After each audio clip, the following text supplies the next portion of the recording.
Eu acho que eu comecei a ler de verdade, assim, com o George Orwell, né? Eu acho que é o início do percurso de leitor de muita gente, assim. Então, para mim, o primeiro que me pega é a Revolução dos Bichos, né? E é engraçado porque a ficção tem esse poder de fazer uma síntese do mundo real através de uma história inventada. E o que você tem ali é isso, é uma tentativa de demonstrar que qualquer revolução surge para estabelecer uma nova elite, por mais que essa revolução tenha em si o caráter de equidade, um caráter igualitário, que você tenha uma elite que vai emergir para transformar em subalternos todos os outros participantes dessa revolução. E nesse livro o que acontece é isso, né?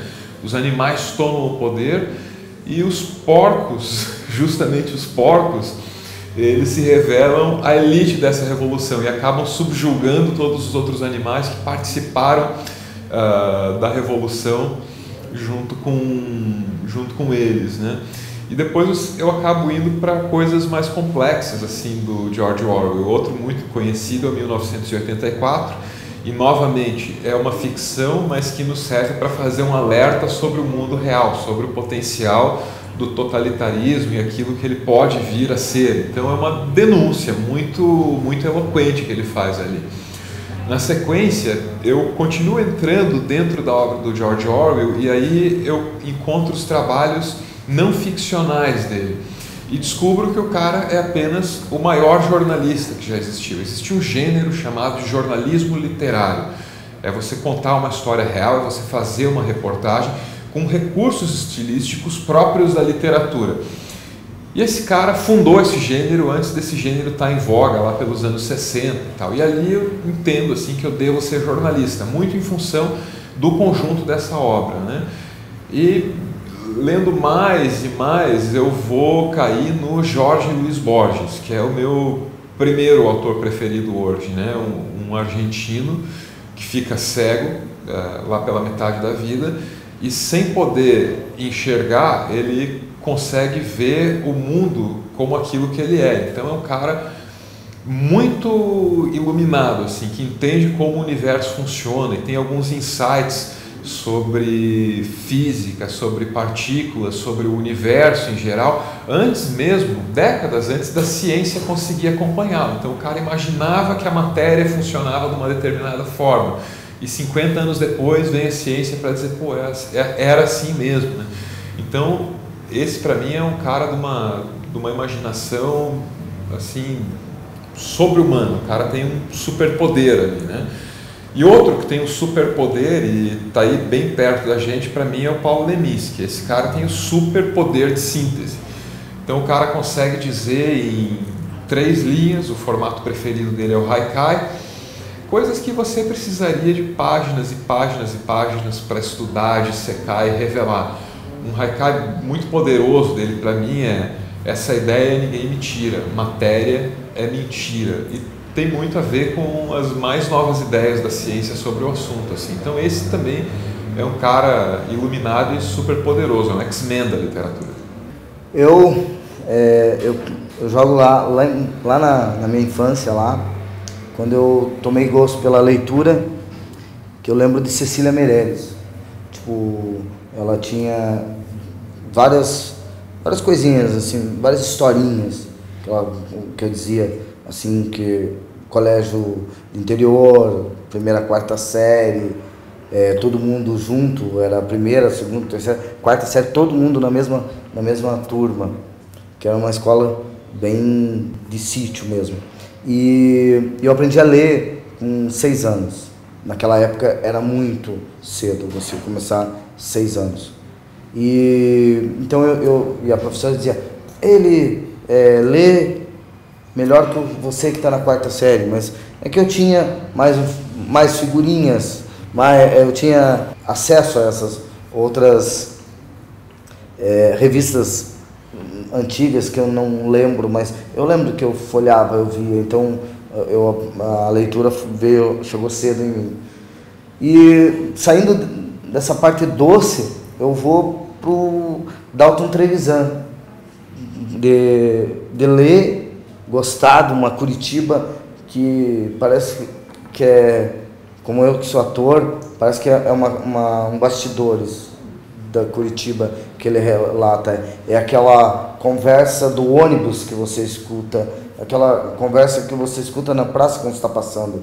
Tipo, alguém está falando e ele, por ele não se identificar, então para ele é muito fácil pegar esses depoimentos. E claro, eu acredito que ele pega um pedaço disso e daí transforma na parte dele.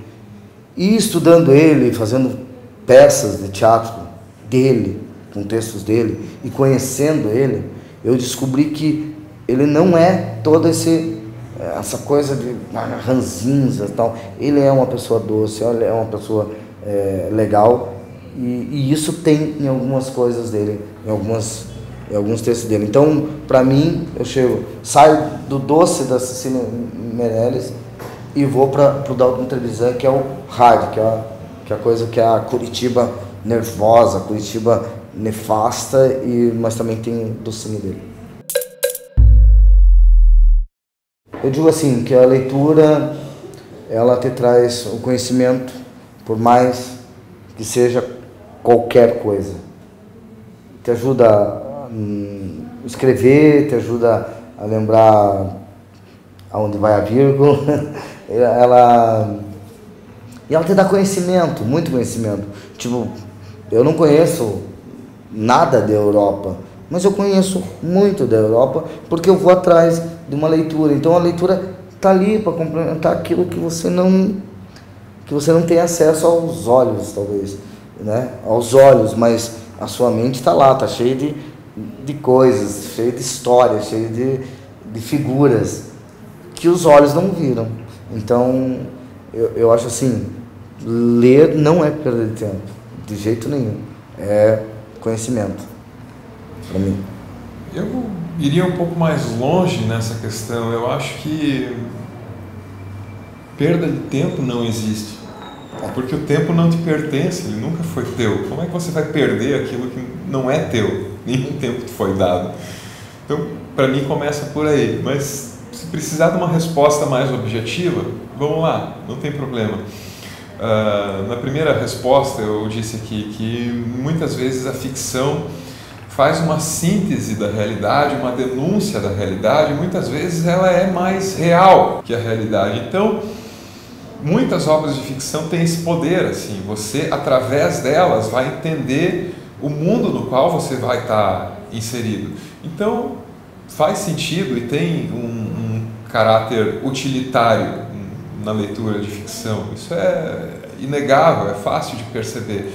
E tem também a imaginação, que é o que define essa espécie da qual nós fazemos parte, né? Se você não exercitar isso, você está rejeitando o teu lugar na evolução das espécies. Para mim é isso. Então, eu escolhi um conto do Dalton Trevisan, no qual prova tudo aquilo contrário de tudo que o mundo acha. Do vampiro, do ser nefasto, do velho pornográfico, às vezes que falam. E o nome do conto é Tchau Topinho. É enorme, eu vou só ler uma parte dele.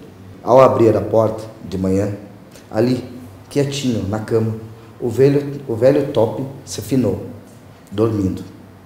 Tudo o que eu direi a quem me perguntar. Ah, morrer não é tão fácil.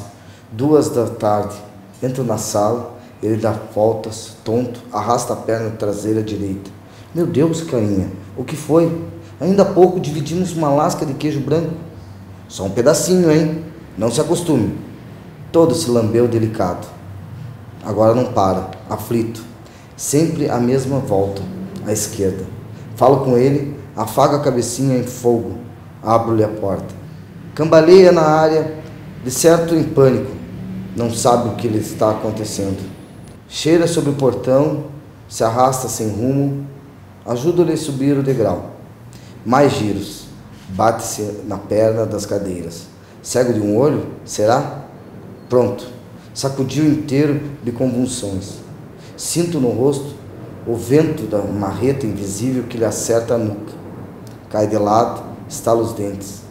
Língua de fora, espumando. Me ajoelho, aliso a grande orelha, falo com ele. Surdinho há meses, não me ouve. Falo assim mesmo. Coragem, amiguinho, sou eu segurando a tua patinha.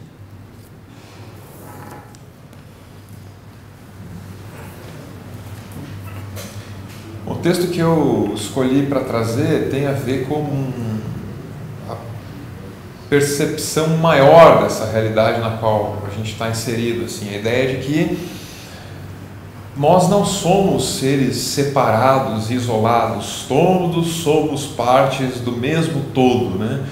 E é engraçado isso, nessa sala aqui nós temos no momento 5 pessoas, e se alguma coisa saísse errado, seria provável que nós brigássemos, que eu atacasse você, que você me atacasse. E se você levar isso para uma outra metáfora, você vai perceber o quanto isso é idiota. Eu disse que todos fazemos parte do mesmo corpo, e é verdade. Agora imagine no seu corpo, será que o seu dedão gritaria e brigaria com o seu joelho? Isso não faria sentido, né? Porque a integração está mais clara nesse outro nível, assim. Mas o texto que eu tenho aqui é um texto do Paulo Leminski, que eu ia adorar ter o livro na mão. Esse livro ficava ali na minha mesa durante muito tempo, foi para casa no mês passado e ficou na cabeceira, ó. E é um texto sobre empatia, sobre como a gente pode se identificar um no outro e entender que não existe nenhum nem outro, somos todos a mesma coisa. Chama Contra Narciso, e a beleza disso aqui para mim já começa no título, e ele diz: em mim eu vejo o outro, e outro, e outro. Enfim, dezenas, trens passando, vagões cheios de gente, centenas. O outro que há em mim é você, você e você. Assim como eu estou em você, eu estou nele, em nós. E só quando estamos em nós, estamos em paz, mesmo que estejamos a sós. Esse cara tem o superpoder de síntese.